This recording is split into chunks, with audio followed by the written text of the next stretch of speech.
भाई बहनों को मेरे तरफ से प्रणाम। मैं नागेंद्र भगत आज महाकवि तुलसीदास के ऊपर संक्षिप्त चर्चा करने जा रहे हैं। इस भारत देश के उत्तर प्रदेश राज्य में बांदापुर जिले के राजापुर गांव में पिता आत्माराम दुबे माता तुलसी के गर्भ से एक बालक का जन्म हुआ। लेकिन कहा गया है, बना के क्यों बिगाड़ा रे नसीबा, ऊपर वाले उनकी कुछ देरों के बाद उनकी मां की मौत हो गई। अब वो अनाथ हो गए।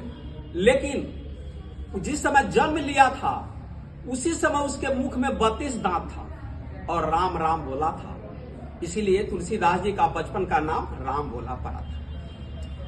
तब उनके पिता आत्माराम दुबे ने उनके भरण पोषण देखभाल करने के लिए चुनी नामक दासी को बहाल कर दिए।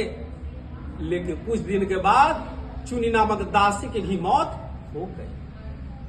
जब राम बोला 5 बरस 6 महीना के हुए तो उनके पिता आत्माराम दुबे की भी मौत हो गई।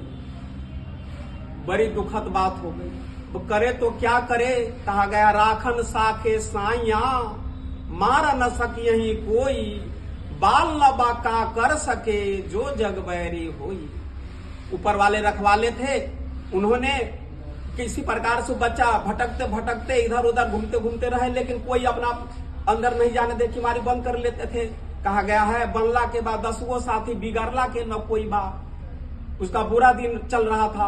वह भटकते भटकते एक शंकर भगवान के मंदिर के चबूतरा पर गया, सो गया। तो ऊपर वाले ने रात में बाबा नरहरि दास को सौंप दिए कि एक बच्चा हमारे चबूतरा पर सोया हुआ है, उस बच्चा को ले आइए, भरण पोषण कीजिए, वो आपका नाम रोशन करेगा।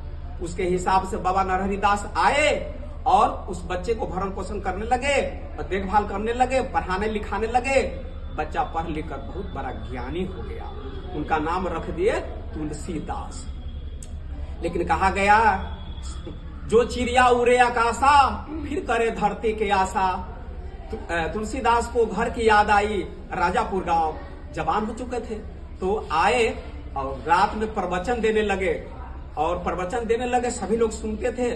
उसमें ही दीनबंधु पाठक नाम के एक व्यक्ति थे, वो भी प्रवचन सुनने आते थे। और उनकी बेटी थी रत्नावली, वो जवान हो गई थी, शादी लायक हो गई थी। दीनबंधु पाठक मन मन सोचते थे, यह लड़का बहुत होनहार है, काश अपनी बेटी की शादी इस लड़के से कर देते तो ओह भाग हो जाता मेरा। एक रात की बात है, सभी लोग चले गए। तो दीनबंधु पाठक ने तुलसीदास से बोले कि आप ऐसा करके शादी करेंगे? तो बोले कि शादी करेंगे, लेकिन सुन लीजिए, मैं इसी गांव के रहने वाला राम बोला हूँ।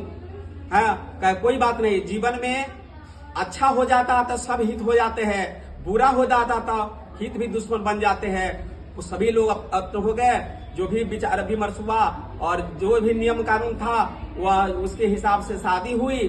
और तब रहने लगे रत्नावली तुलसीदास एक साथ। लेकिन कितने भी बड़े बाप के बेटी क्यों न हो, सब दिन परवरिश माँ बाप के घर नहीं हो पाते हैं। वही नियम लागू हो गया कि एक दिन की बात है, रत्नावली की भाभी बोली, न जाने कहाँ कब तक मेरे ननद रहेगी मेरे पास, न जाने इनका अपना घर द्वार है कि नहीं है।